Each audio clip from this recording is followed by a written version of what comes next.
keynote speak, in which intervention will be in English. So if you need translation, please take your headsets now.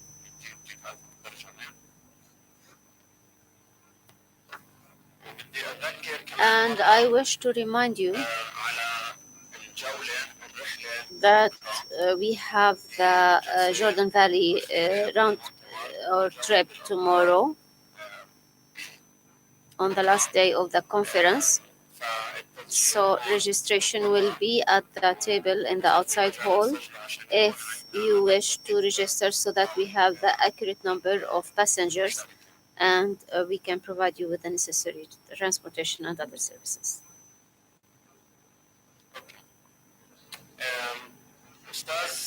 Mr.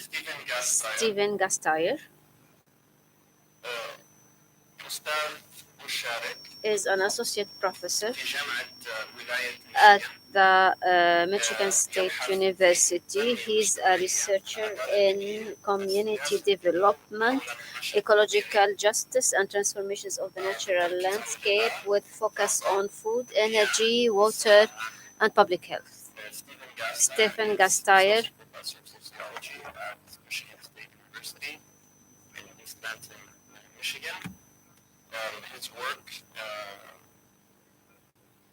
His research focuses on community development, environmental justice, and the political ecology of landscape change, with specific attention to food, energy, water, and public health.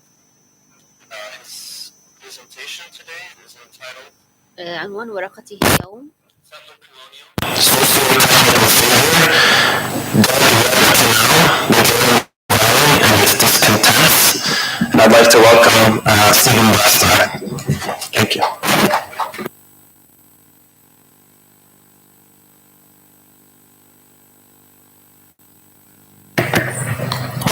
Yeah, that seems to work now. I will begin. I want to begin by first thanking Dr. Tastal for the kind introduction, and also for the invitation to be here. This has been, to date, a very, very stimulating conference, really interesting discourse about and discussion about the critical issues. And I am really very honored to have been placed in the position of being the keynote speaker. As I said during the break to Professor Tastal, that I really feel not quite worthy to be the person who gets to have the center stage and not be limited to 20 minutes. But I'm also very honored to be that person. I do apologize for doing this in English. My Arabic is simply not as good as I wish it were. But we will proceed, and I hope that the translators can continue to do their marvelous work, and you will understand what it is that I have to offer, and hopefully it will provide some stimulating thoughts and stimulate some interesting discussion. So let me begin by clicking yes to that. As is true in other settler colonial societies, Israel struggles to address issues of ecological sustainability. Among the most glaring examples of the sustainability crisis is the Dead Sea, which is estimated to shrink 1 meter each year, and where structures once on the shoreline now sit more than a kilometer away from the water's edge. This is, of course, largely, though not entirely, the result of the diversion of water to Israel's national water carrier that would have flowed to the Jordan River from Lake Tiberias. There have been multiple media stories and reports on the crisis of the shrinking sea. The diversion of the Jordan River is related not only to the shrinking Dead Sea, but to the disparity in water access between Palestinians and Israelis, specifically, though not exclusively, in the Jordan Valley. The most high profile of solutions, as is an Israeli proposed canal between the Red Sea and the Dead Sea, and it continues to receive apparent beginnings and criticism in equal measure. It is estimated to cost around $10 billion. That's an estimate from the World Bank. And the canal has received support not only from the Israeli government, but from the Jordanian authorities, who see the mega project as providing desalinized water that could, indirectly, alleviate chronic water scarcity in the Hashemite Kingdom of Jordan, which is, of course, exacerbated, that is, the water scarcity, by influxes of refugees, most recently from Iraq and Syria.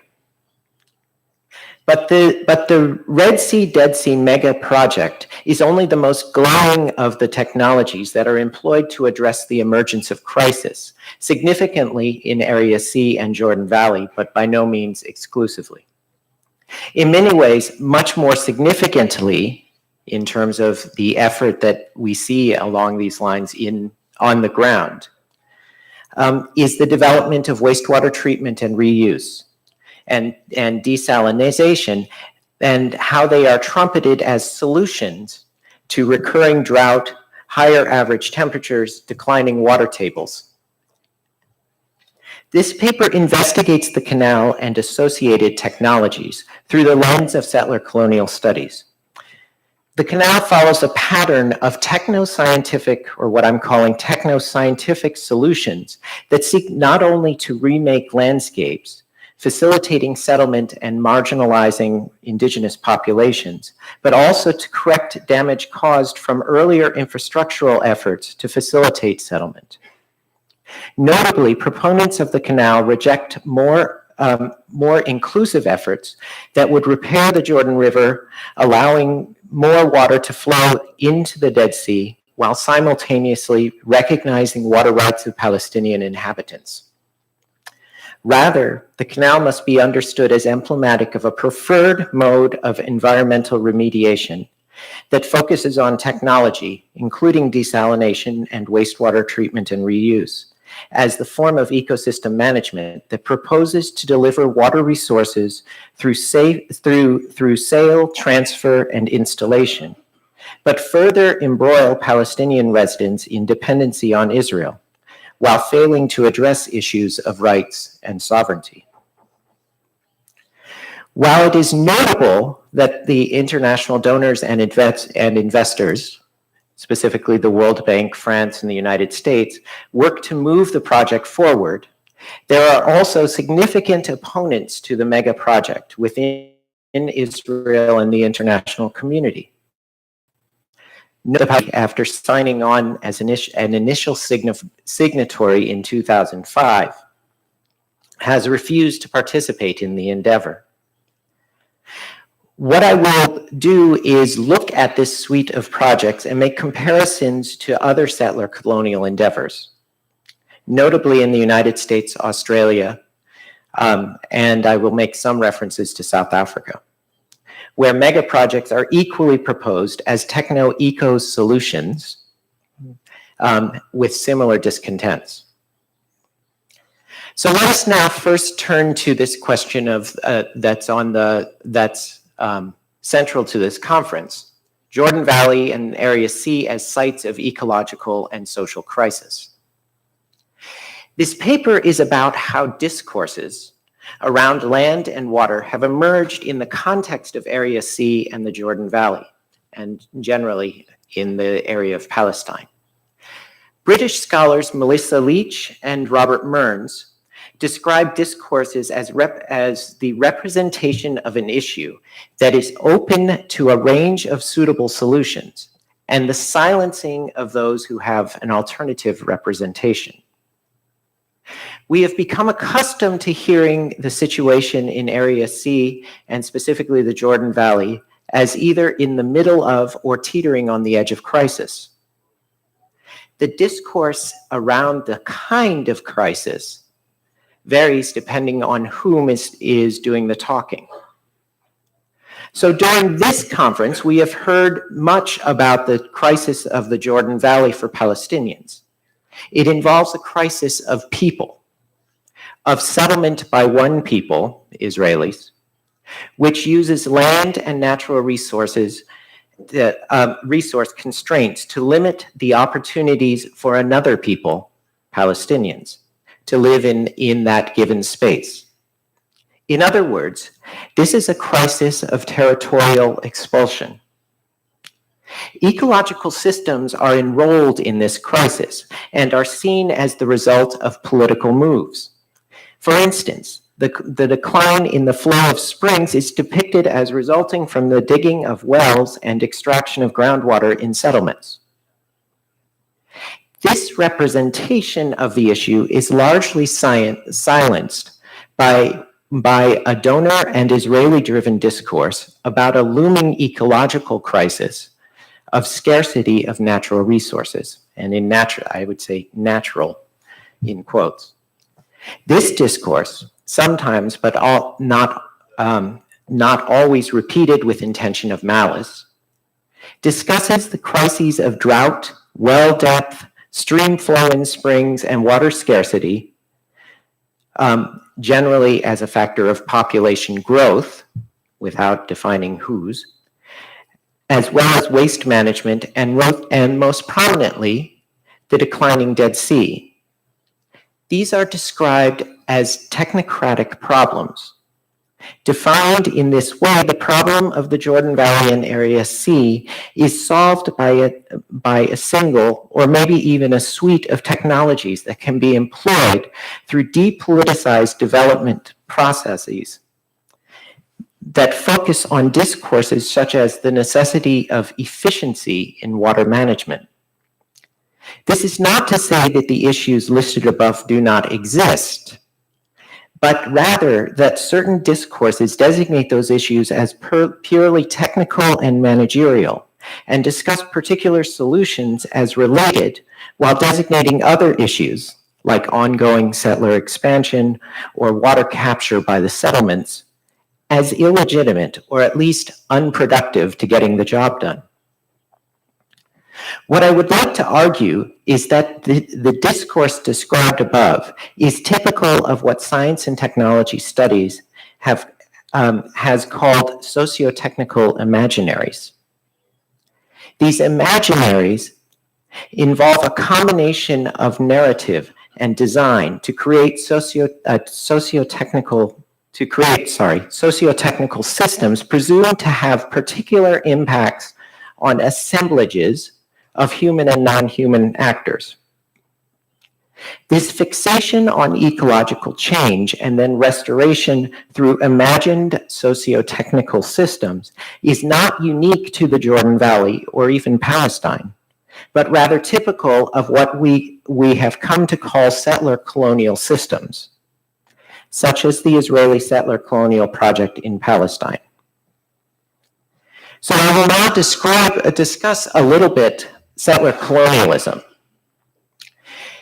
There is a 2 decades old scholarly literature that uses a comparative framework to understand processes of colonialism, and in particular settler colonialism.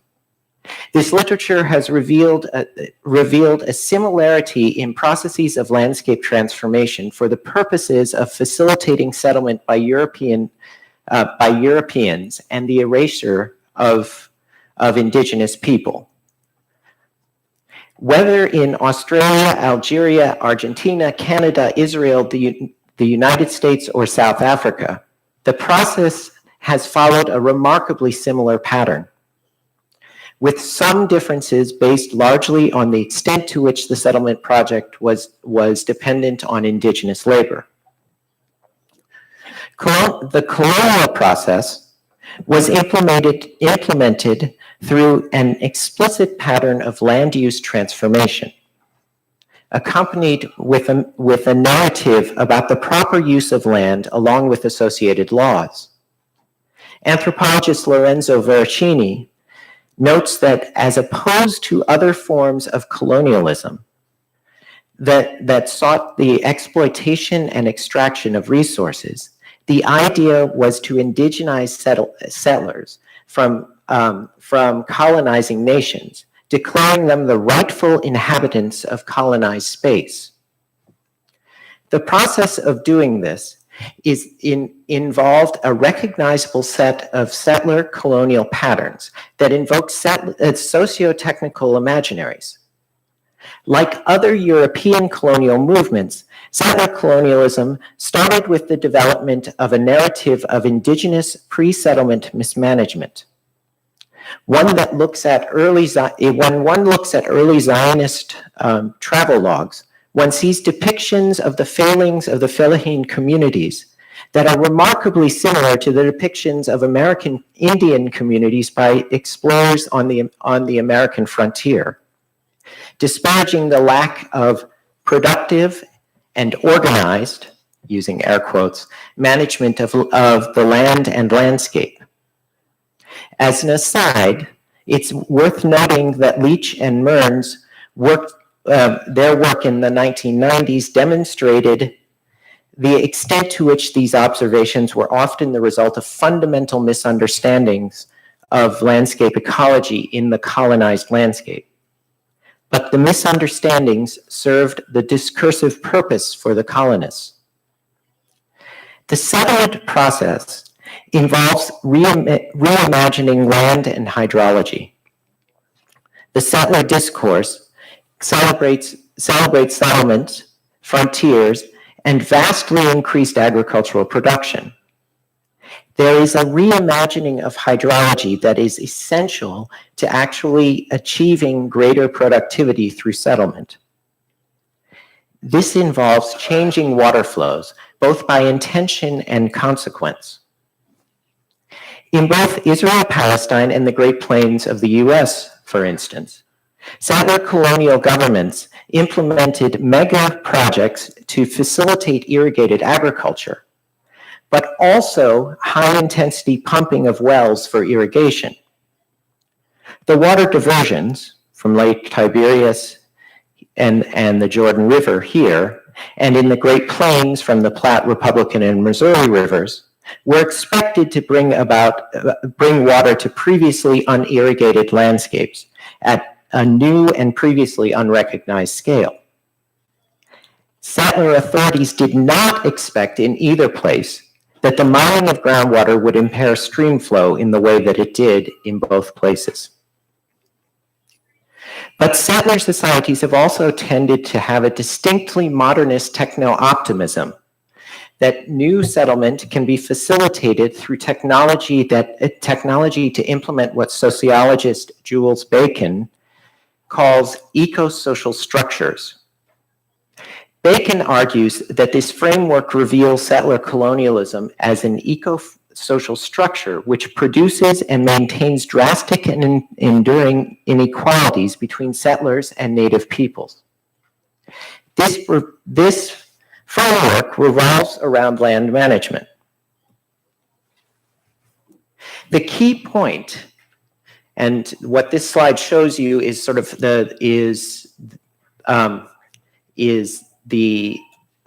key elements of these equal social structures in the United States, Great Plains, and in Israel-Palestine. The key point is that, as Wolf argues in his 2008 and 2011 articles, the elimination of the native is carried out precisely through the use of technologies that change land.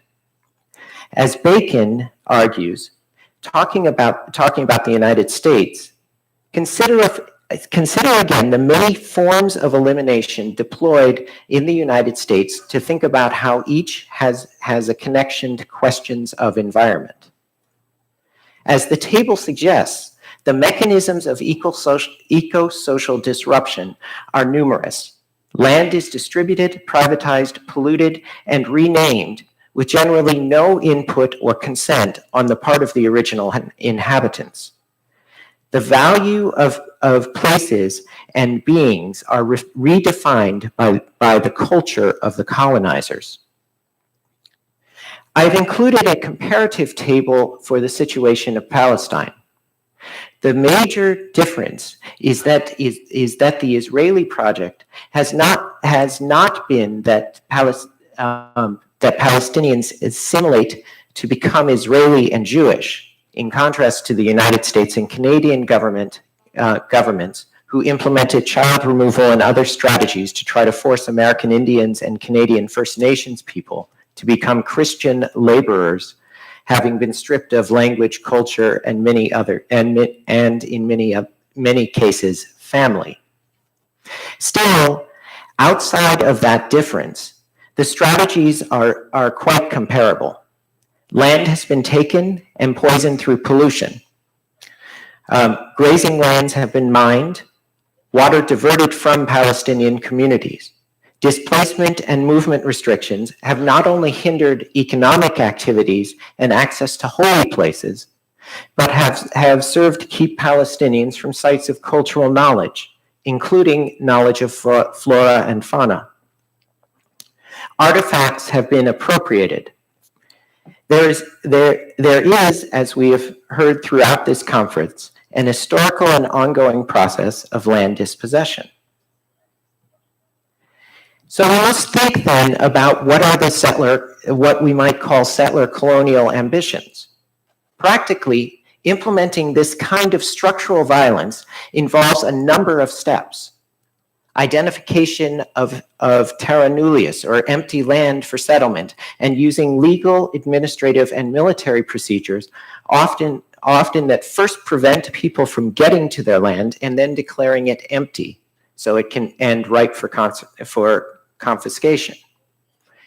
Delivery of resources to facilitate settlement, including critically availability of water, but also transportation networks, security apparatuses to protect settlers, and technology to facilitate agricultural or other production.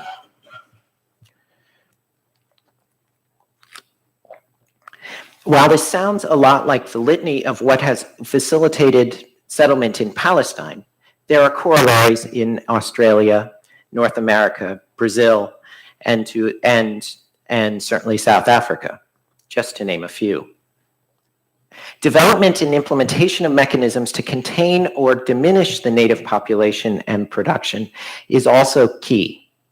Gary Fields, in his work of a couple of years ago, noted the repeated pattern of doing this through the use of the English mechanisms of enclosure, land designation as property that is valorized through particular modes of production, specifically market-oriented production, as a common mechanism of dispossession. Both the development and the implementation of a legal system that validates enclosure is key to this practice. Enclosure as a mechanism has the advantage of a certain legitimacy in the global system, often using productionist, if not market logics to justify takings. But it also has the advantage of creating a duplicable legal and administrative structure that is known to produce a labor force. And this brings us back to the question of the laborers on settlements that came up in the last question of the last panel. The removal of the indigenous population can happen dramatically at one time, such as during the Nakba in 1948.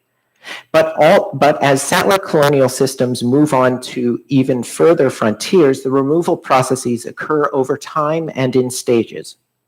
These include first small takings by non-state actors, then progressive containment, then state expulsion or elimination. Israel has followed demonstrable action like this to seize Negev land of the Bedouin inside Israel, for instance. Colonists in general have long understood the utility of treating an occupied community differentially, rewarding some and penalizing others as a way to sow division. This is obviously carried out through capricious implementation of property laws and tax regimes, but technology can enable this as well. A key strategy is to maintain a constant threat of action, to restrict the ability to cultivate land and to isolate people under threat of land loss or settlement. This leads to a precariousness of life for indigenous inhabitants that hinders the ability of a community to develop or accommodate new and emerging needs or issues. This precariousness has the dual purpose of enabling cheap labor while also ensuring that there are incentives to leave. Other papers in this conference address the issue of Palestinian laborers on settlements, which matches this pattern.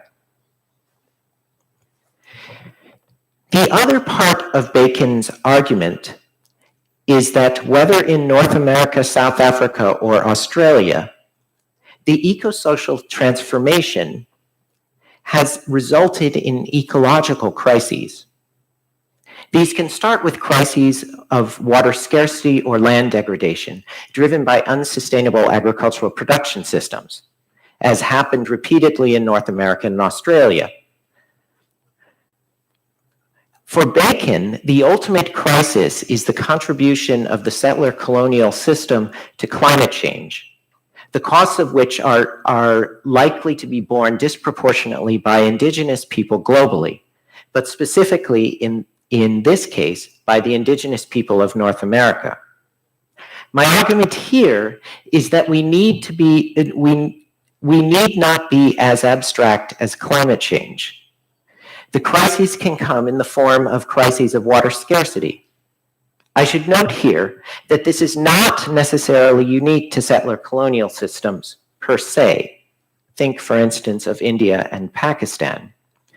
But I would argue that the same mechanisms that were used to advance European settler colonialism were advanced as part of the Euro-American Development Project and the Green Revolution in the 1970s.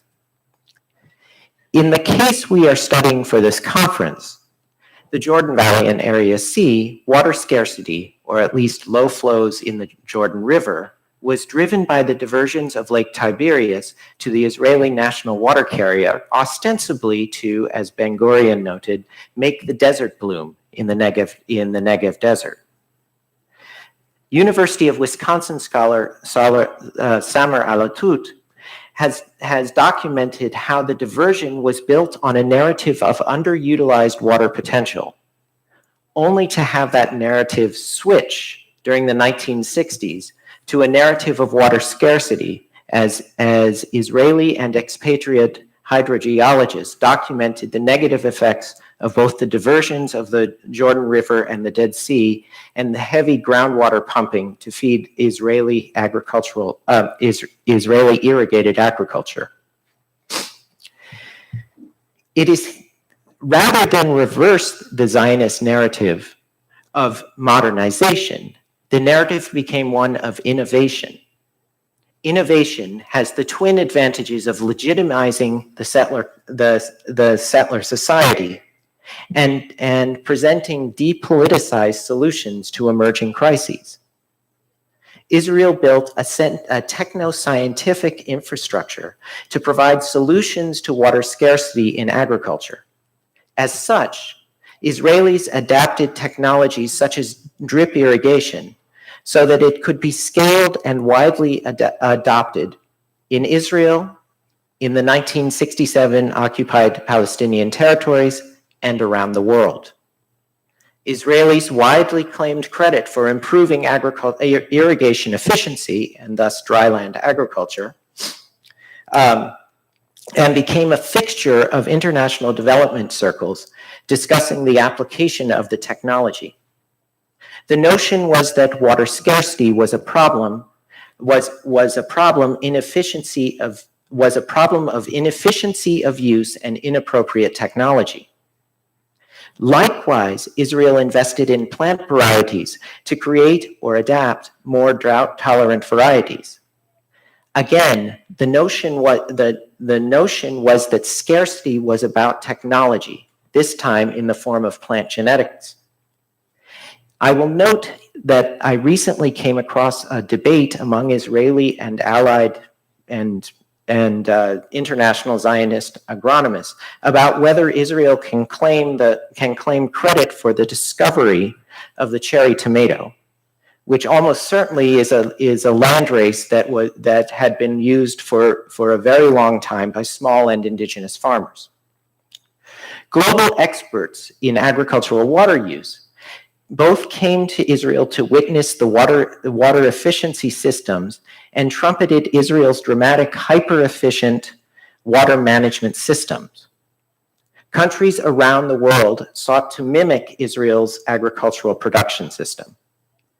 For an interesting example, I would refer you to Sharif al-Musa's fascinating 1997 study of the Jordanian Green Revolution. Even while trumpeting the merits of drip irrigation, Israel was entering into an era that Israeli environmentalists have referred to as hydroscarcity. By the 1980s and early 1990s, there was virtual disappearance of the narrative of making the desert bloom. There was, as it turns out, a real problem with water availability for Israel to create a lush Europe in the Middle East. Kibbutzim were incentivized to switch from water-thirsty crops to like tomatoes. The Jewish National Fund began to discuss planting more drought-resistant trees rather than cedars. Negotiations with the Palestinians over water led to consideration of fantastic and old plans to add to the water pie.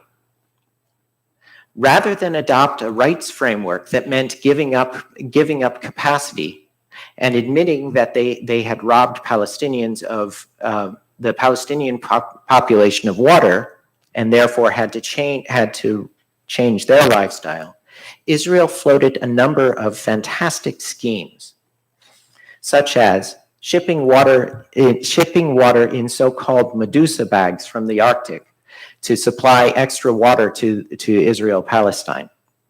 Transfers of water in long canals from Turkey that would transfer water in that could be used by Palestinians. And the revival of the Red Sea-Dead Sea Canal. The Red Dead Canal had a certain allure in that it could be used to switch the conversation from water rights and scarcity. What's going on here? It's not that important. The Red Dead Canal had a certain allure in that it could be used to switch the conversation from water rights to water scarcity, using the shrinking Dead Sea as a raison d'etre. The shrinking Dead Sea had been used as an example of unsustainability generally of the Israeli system of water use, and was introduced in part to make the case for the need to replenish the Jordan River and give Palestinians access as riparians. In fact, the Red Dead Canal in concept had existed as a notion for hundreds of years. According to Hassam Hussein's most recent article,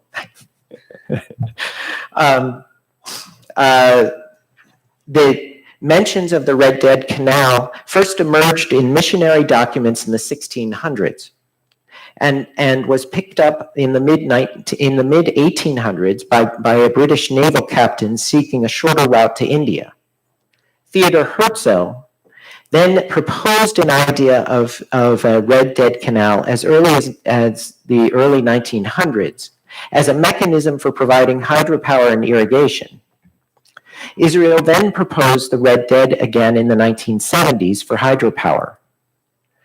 Jordan then proposed a canal in the 1980s for hydropower, followed by proposals to use the canal to address joint Israeli, Jordanian, and Palestinian water needs in the 1990s. It also provided a proposed fix for the shrinking Dead Sea, though through a canal from the Red Sea to the Dead Sea as a way of overcoming what had become an ecological catastrophe.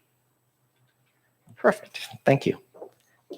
The project, having overcome objections from environmentalists and financing challenges, is now moving forward at the cost of some $10 billion. The project promises only to not only to raise the level of the Dead Sea, but also the turbines on the canal purport to provide energy that can power desalination plants that will supply Jordan with much needed water. Notably, Palestinians are neither a party to the canal nor to the forecast benefits in fresh water and energy. Beyond the cost, there are concerns about the impacts of mixing the waters of the Red Sea with the Dead Sea. The project has become largely about fixing a crisis, the shrinking Dead Sea, but also Jordan's lack of water, with desalination that is powered by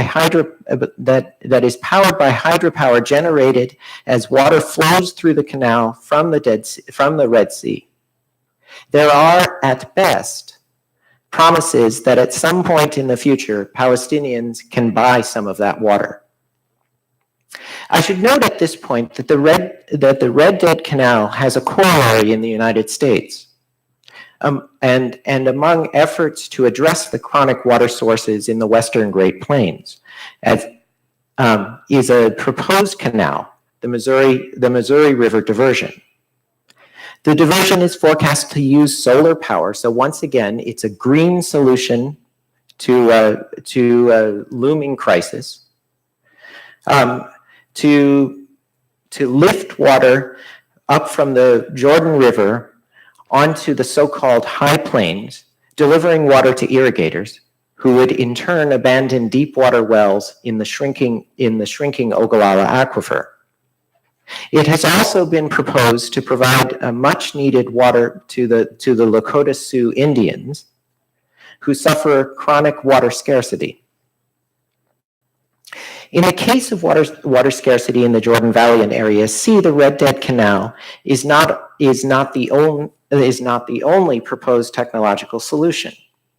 Changes in technology have led to the development of technological capacity, have led to the development of two technologies that have reversed Israel's water narrative, what Israeli environmentalist Alon Tal calls game changers: wastewater treatment and reuse, and desalination. These two new technologies become the proposed solution for questions of water scarcity. Already, Israel is regarded as having the highest percentage of water reuse in the world, and through this alone has received global accolades. Indeed, the adoption of wastewater reuse inside Israel served as the first set of accolades from the international community. The international water industry publication Waterworld wrote, for instance, in 2002, since 2000, the use of treated wastewater for irrigation by Israel's agricultural sector increased from 17% of water consumed by the sector to more than 50%. Regulation has been a key driver, with stringent regulations to upgrade effluent standards set in motion in 2000 by Israel's parliament. Notably, water reuse has been accompanied by an explosion in desalination technologies. As the MIT publication Technology Review notes, on the Mediterranean beach, 10 miles south of Tel Aviv, Israel, a vast new industrial facility hums around the clock. It is the world's largest modern seawater desalination plant, providing 20% of the water consumed by the country's households. Whereas in 2004, the country relied entirely on groundwater and rain, now 4 seawater desalination plants account for 40% of Israel's supply, and by now, 50%. These combined technologies have allowed Israel to once again claim to have made the desert bloom. Indeed, this is now a common slogan for pro-Israel groups in the United States. Israel has used this form of hydro-diplomacy, offering both technology and to sell desalinated water itself throughout the Mideast region, including, most ridiculously in my opinion, Israel Prime Minister Bibi Netanyahu's televised offer of water technology to Iran in June 2018. as a way of getting at the Iranian regime, which he of course doesn't like. It has also attempted to use this scarcity to abundance story as a sort of legitimation project. Witness, for instance, Seth Siegel's book, Let There Be Water, which trumpets Israel as being able to teach the world about how to deal with water scarcity. There are 3 points that should be noted about both these solutions to water scarcity. First, they are presented as technology fixes that allow Israel to effectively ignore issues of water equity with the Palestinians. Second, they are highly capital intensive, and they move water purely into the realm of a commodity, a resource that can only be supplied if someone pays. A third point that is not insignificant is that wastewater treatment and reuse carries forward the technoscientific imaginary about the importance of water efficiency. Not a drop should be wasted. Given the accolades, it is not surprising that the development community has picked up the narrative, increasingly funding wastewater reuse efforts as a way to address water issues in the West Bank in general, and the Jordan Valley and Area C more specifically. There are increasing investments in the West Bank to address concerns about water issues through wastewater treatment and reuse. And Israel continues to talk about transferring desal water as a way of making up water shortages. Geographers Julie Trottier and Jean Perrier have recently written about the problematic of wastewater as a decontextualized, depoliticized proposed solution. They argue first that the treatment of water as wasted disregards the extent to which the wasted water actually serves an ecological function in allowing for plant growth and recharging groundwater. When wastewater is treated and reused, some of those other functions are lost. They note, for instance, that local Palestinian foods like khabeza only grows in areas like the Jordan Valley because of the inefficiency of irrigation systems. In other words, water from irrigation that is wasted ends up being the water that these plants use to grow. The second concern is that they raise is that the capital-intensive nature of the technology, when applied piecemeal in communities across the West Bank, and without adequate attention to local governance systems, as through many of the donor efforts, is that it can have the effect of disempowering local water tenure and empowering non-local investors at the expense of local farmers.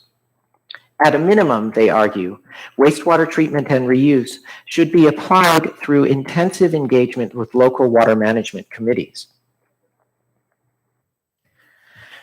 Refining the critique. What I do not mean to suggest here is that there is no place for new technologies in addressing the very real issues in Area C and the Jordan Valley. But I do want to return to the problem of crises and the tendency of settler colonialism to create crises. As Bacon argues, the process of settlement involves creating eco-social structures that transform human nature interactions, and in doing so inflicts violence on the indigenous population. In the process of doing that, settler colonial societies have consistently created ecological crises that invariably impact the indigenous population more than the settlers. These range from water crises in the Murray-Darling Basin of Australia and the Great Plains of North America to the water crisis in the West Bank and the sinking Dead Sea. These issues do affect the settler population to some degree, and as such, these ecological crises have to be addressed, both to legitimate the settler project and to mitigate what effects mitigate what effects impact the Israelis. It is here that we move into the techno-optimism of settler colonialism. The emergence of crisis has led to the development of new technologies that are meant to address the crisis. Technologies can create their own path dependency. The Red Dead Canal, which started most recently in 1990 as a proposal to address the shrinking Dead Sea, is moving forward mostly because of the water crisis in Jordan, for instance. Wastewater reuse has become a focus in and of itself and is used by Israel along with desalination as part of a legitimation campaign. The problem with the implementation of these new technologies is not that they are inherently problematic, but that they create a development discourse around technical options rather than a discourse around the underlying causes and how to mitigate the injustices that are inherent in them. The issue is the extent to which development in Area C and the Jordan Valley becomes about implementation of technologies that may solve some of the water scarcity problems without addressing these underlying political injustices and possibly creating new, as of yet unforeseen issues.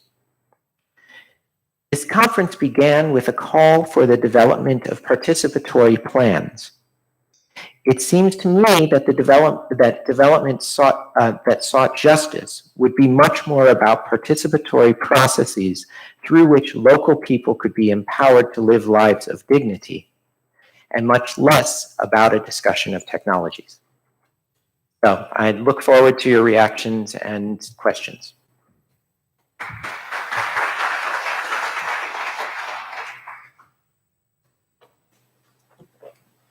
Salim.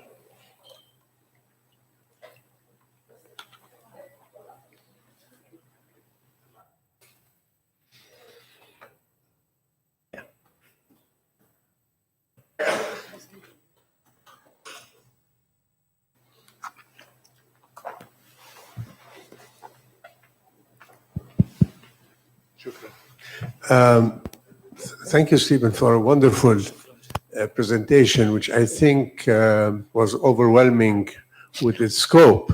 I want to ask you about the second part, which is the subordination of agricultural technology to the political economy of control. I think what I want you to explain to us is how the Palestinians can benefit from a reconfiguration of the Red Dead Canal so that this imbalance of access and control can be potentially beneficial. Because obviously, as you alluded, the Red Dead can deliver some positive features about the loss of water supply, the declining level of the Dead Sea, and so on. And with it, I would like you to address, if possible, you sort of lump together the manner in which the Israelis substitute technological innovation with the negative sides of control that comes with it. You sort of lump together forms like drip irrigation, which is extremely beneficial and very less capital intensive than desalination, which is very capital intensive, and we have no access to it because of the immense amount of capital investment. So I think it would be beneficial to distinguish between these two forms. One is accessible, not the other accessible. But if you can answer the first part of the question, I would be grateful. Yeah. So, so shall I just do the organizing? Yeah. Would you like to?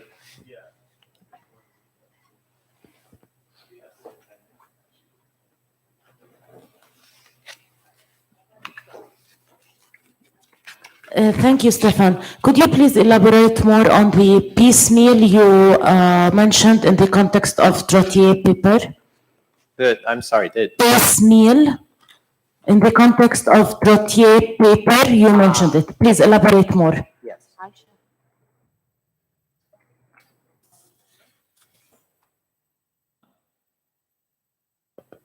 Just very briefly, if you have an update, because from my understanding, I'm not really sure, is this plan going through? I mean, I don't, as far as I understand, actually the money isn't there. I mean, everyone's waiting for the Americans to show up with the money bags. And then because of what happened about a year ago, I don't remember, where an Israeli guard killed 2 Jordanians, the embassy was closed. So it was very much politicized. And do you know, like, an update? Yeah. Okay. Shall I go with that? So, so let me return. Try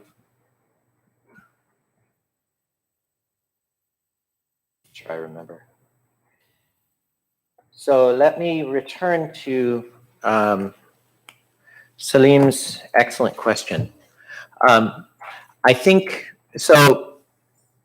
So the question of how Palestinians could benefit from the Red Dead Canal is a good one, right? I think the way that the canal has been configured is certainly not one that leads to easily seeing how it could lend itself to a real Palestinian participation. Having said that, the issue is ultimately political. Who gets, if it is used to create desalinated water that then gets distributed, could Palestinians benefit by being part of that and receiving part of the water that is provided? Presumably they could. The issue is that the Red Dead has continuously been proposed as a way precisely of not talking about equitable water rights. It gets proposed solely as a way of talking about how do we grow the amount of water coming into the system so we don't have to talk about riparian access to the Jordan River for Palestinians. If you were to change that discursive configuration, then the canal could be beneficial as a development project that has multiple stakeholders and benefits that go to each of those stakeholders. But it's hard to see that in the cards with the governments that currently exist. To the question on the piecemeal development, I think what Trottier and her author were talking about is the tendency right now by donors to come up with isolated plans through which they implement wastewater treatment and reuse across the West Bank.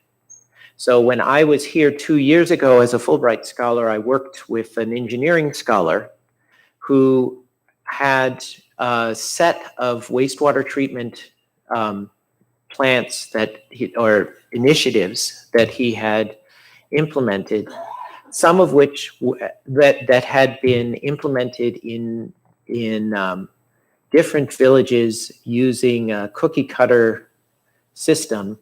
And the result was in some villages they worked, in some villages they didn't. There wasn't a lot of understanding about what made them work or not work in particular communities. And what became clear when I was asking questions was that there had been very little effort to integrate the implementation of the technology into local management structures.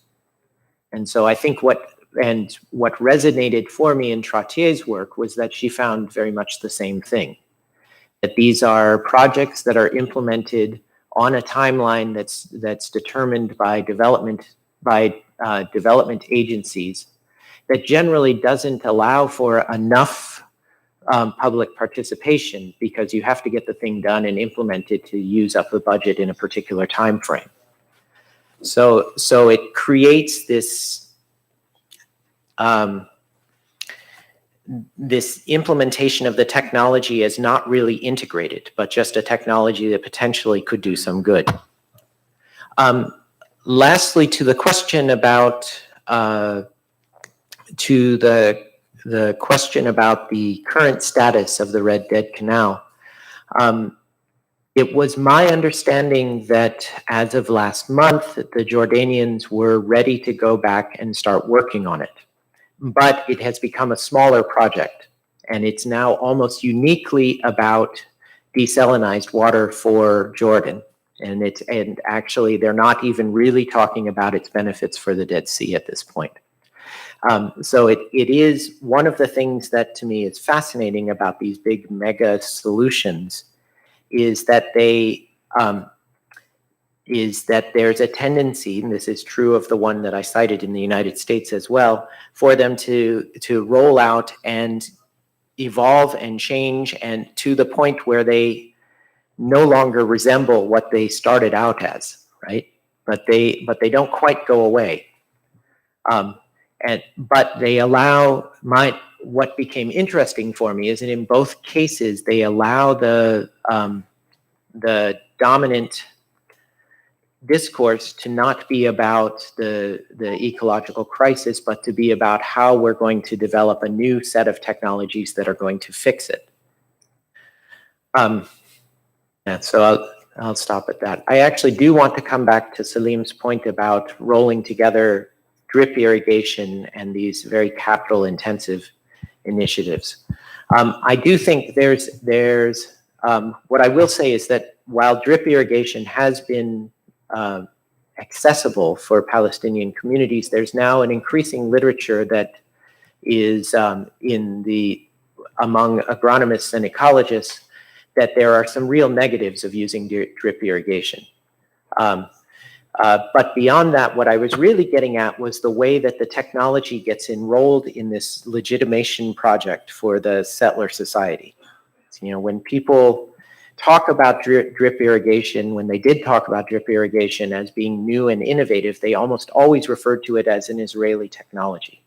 And as such, it became this legitimation for what Israel has done by settling in the land of Palestine. So maybe we can move to other questions. Yes. Thank you for your lecture. بس أنا رح أحكي بالعربي يعني.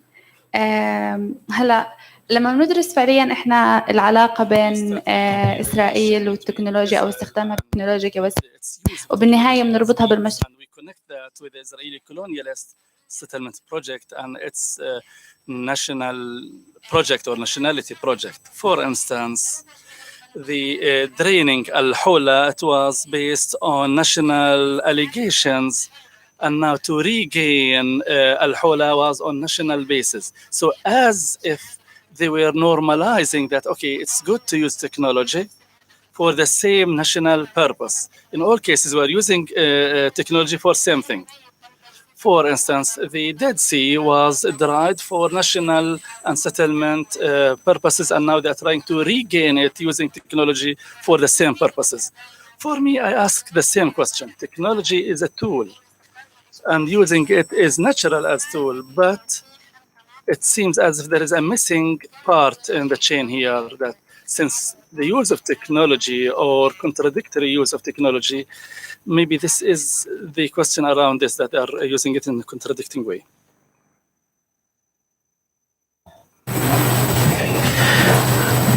Other questions?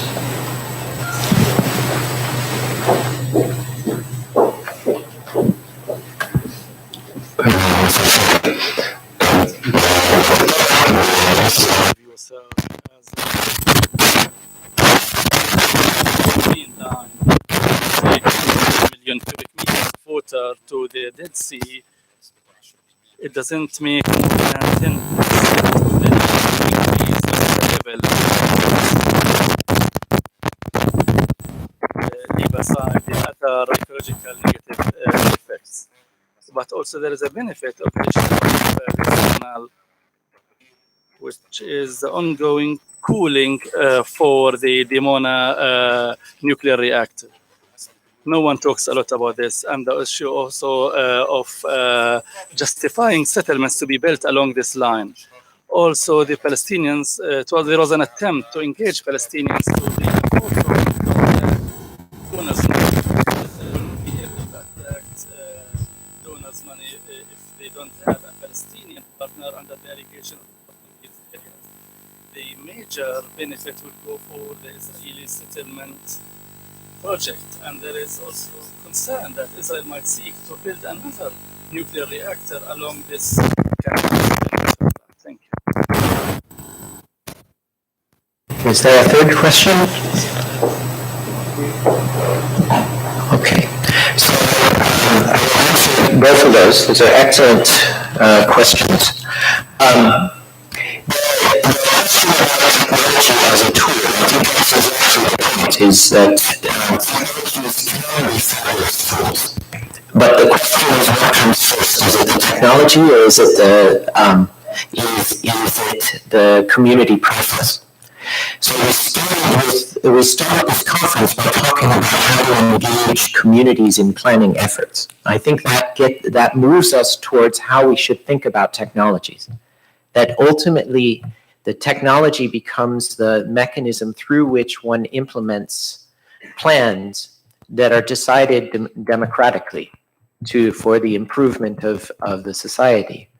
The fear I have is that from reading over donor documents, the donor documents start with the technology and then often add on a community participation part at the end, arguing, and what that means then is that the idea is first to get the technology into the communities, and if you can engage the community along the way, that's a good thing.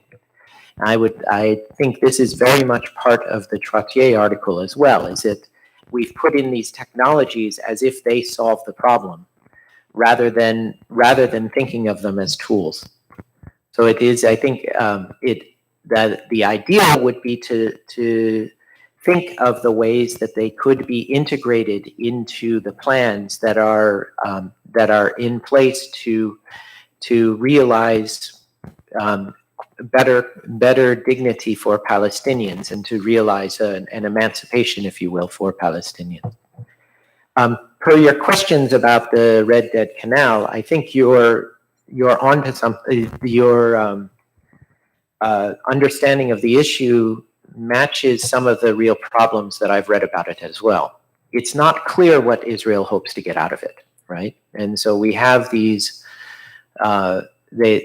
we have discussions of whether this is going to be an area for greater settlement expansion. Is this going to be about fueling nuclear reactors?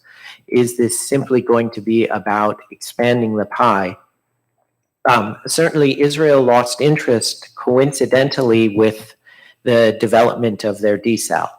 So clearly, if they were hoping that they were going to get desal from the Red Sea out of this project, and that was what was driving their initial effort, it would make sense that they would lose interest as they've been able to develop desal on the coast and improve their availability of water. I think one of the real problems with the canal is the sort of murky notions of benefit, right, that come with it. And I think those have to be kept in mind as the canal moves forward, and who will benefit, and ultimately who will pay the costs. The pattern has always been that the costs are borne not by those who have the potential of getting the greatest benefit. And it's precisely that dynamic that I think needs to be interrogated in greater depth. Yeah. Okay.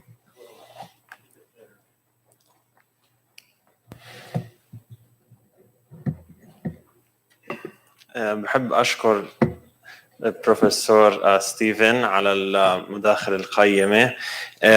وأظن من الأشياء المهمة خاصة لطلابنا في الجامعة أنه في محاولة ربط المشروع الاستعماري الإسرائيلي الصهيوني مع مشاريع أخرى تحت إطار نظري واحد اللي هو الاستعمار الاستيطاني.